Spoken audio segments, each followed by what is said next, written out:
Magazine's annual Best Restaurant issue is focusing on the resiliency of the industry through the pandemic. And one of those restaurants is Sinners and Saints in the East End.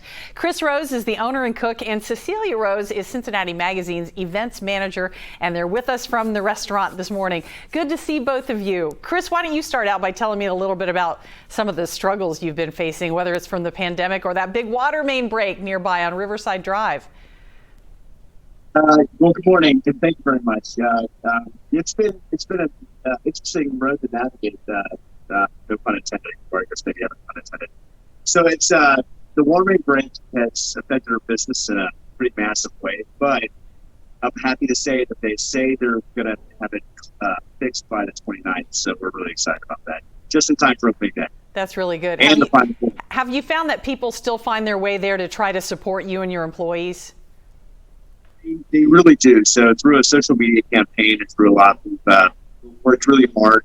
And the neighbors are so excited to have us here that they've reached out to all their friends. And so there's been this nice collaborative effort to get people to come and here and support us, which we really appreciate. That's really good. Well, before you cook a little something for us, Cecilia, tell me about the Best Restaurants event. You're bringing it back at the end of the month.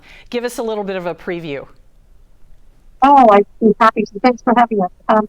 It's a little different this year. It is still a tasting event, but we have several independent restaurants from all over the city that are going to be sharing taste of the best dishes. And this year it's a little different because it is a seated event because of protocol. But all those small little tastes are coming right to the table. And I'm really excited because we're able to feature some restaurants that had not been featured before. And we're really just celebrating the resiliency and the get back to work attitude of the industry. Yeah, and I mean these are our local friends that we all need to help. So that's a great way of doing that with that event. Chris, you're going to make your brisket for us today, which I know is going to take longer than the couple of minutes we have. But tell me a little bit about what goes into that delicious dish at Saints and Sinners. Well, thank you. So that's what it's going to be. We're going to do some Texas-style butter beans, and I just pulled a brisket off of the out of the smoker that's been on for 13 hours.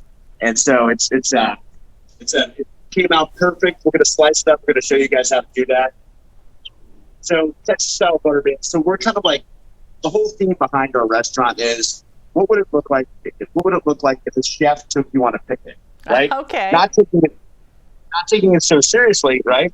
So great cocktails, great wines, but then paired with great food, but not necessarily plated to perfection, right? So what was that? Some gnocchi? Is that what I'm seeing you putting in there? So those are butter beans that have been soaking all night long. Oh, okay. So so that's about 2 pounds of butter beans. Then we smoke pork belly. So this is about a half a pound of pork belly that we put in. So it's really great. And then about a quarter cup of red onion.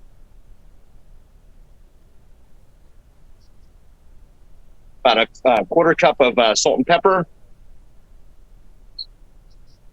paprika, and 20 bay leaves. 20? And what you want to do is about 20 bay leaves. Yeah, it's a lot, but it really brings out the flavor quite nicely. So we let this cook for about 2 hours, and we reduce the water quite a bit. And quite honestly, it's great right when it's finished being cooked, but if you want it to taste the best, let it sit overnight, let it age. Right. And then it really just comes out beautifully. Let all those flavors get together. Now, I know you can't show me how you made the brisket, but what did you put on that brisket? It looks amazing. We have about a minute left. Well, thank you. So we have a pretty large smoker out back that we smoke with nothing but fruit wood. And so this has been seasoned. So depending on what we want to achieve that day, so it's either going to be salt, pepper, and or salt, pepper, and paprika, and a few other spices.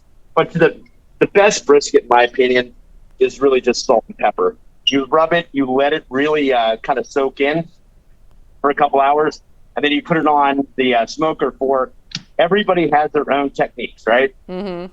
So you want to make sure that we cook it for about 13 hours. At about 190 degrees. Oh, yum. And then we wrap it. So depending on what you want to achieve and how how juicy and how much you want it to fall apart. Really takes a lot of tender, loving care. Honestly, like some of these guys that we met down in Texas who taught us quite a bit about smoking. I mean, they baby the brisket, and it's pretty amazing the process. You really have to be committed to producing a great brisket. You've got to baby the brisket. That's my quote for the morning. Baby the brisket, Chris. It looks amazing. Baby the brisket. That's going to be a new T-shirt the next time you see me. That's right. That's right. You can go see Chris at Sinners and Saints over in the East End on Riverside Drive, and you can also go see him at the Cincinnati Magazine Best Restaurants event on March 29th. Just go online. Make sure you arrange for that ahead of time. Cecilia and Chris, thank you so much. Thank you. Thank you. Cheers. Have a great day. weekend.